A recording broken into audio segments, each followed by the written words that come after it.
Okay, I want to show you. Tonight I made tilapia stuffed salmon with cream spinach sauce. I want to show you this. It just came out of the oven. So there's the tilapia stuffing. Here's the salmon. Here's the cream spinach sauce. Now, that's really good. All right, let me show you how that goes. How do you do this? So first, of course, we start with the secondary items. You don't start with the salmon. So here we have the cream spinach. There's a little left over. And it's pretty good. We're going to eat that by itself. See the cream spinach? That's good.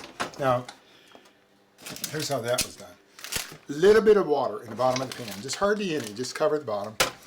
And 3 bags of baby spinach. In fact, I took the baby spinach, and you get a sharp knife that I use for everything, and cut it so there's no stems. So you cut up the baby spinach, get it, down there, and it compacted down, way down there. And then you put in a little bit of Philadelphia cream cheese, Benecol, and some salt, and that's it. That's cream spinach sauce made. So that's next. What about the stuffing? So here, go with me. I had 3 tilapia. It's kind of interesting. 3 big tilapia, and I took the tilapia. I put some olive oil, I'd like to do, and some of this dill weed, which is a good seasoning, into this pan on the tilapia. And actually the tilapia I kind of crunched up, covered with Benecol, and crunched up some of this savory herbs stuffing for it, and put some of these breadcrumbs on it. And a little bit of Greek seasoning.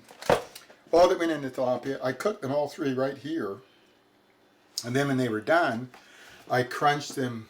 I took them out, cut them up, and I don't think this is it. No, this is like the cream. This is the dill cream sauce. I'll get to that in a second.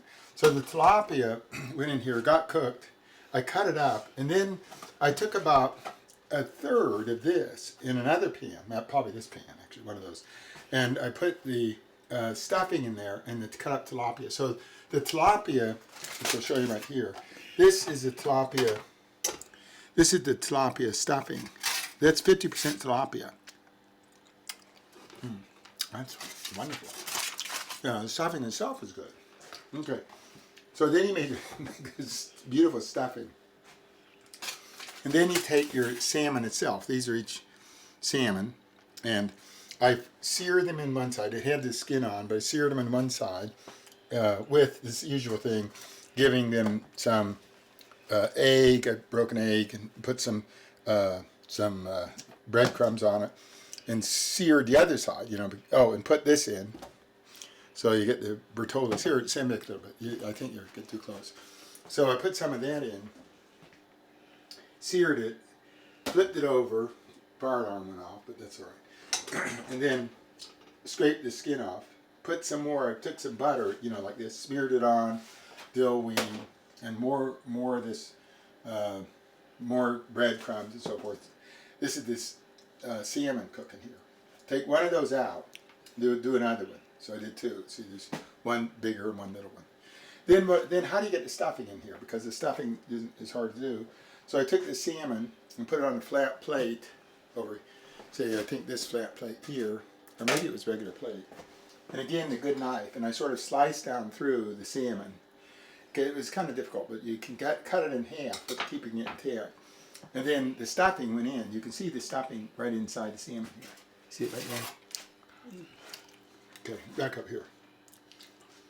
So the stuffing's in the salmon now. Salmon goes in Nat's pan with foil, and this, with the stuffing in it. And it was actually quite a bit of stuffing. But anyway, went in there with the stuffing. The cream, some of the spinach went on top, just to give it some moisture and some spinach flavor. Goes in the oven at 350 for about 25 minutes. And then it came out. While that was cooking, I made some Hawaiian coleslaw. I already showed you this, but that's a big chunk of cabbage, some carrots, some Marie's coleslaw sauce, little salt, shake it up. Yep, but then I did that while it was cooking. So, now I'm ready to eat.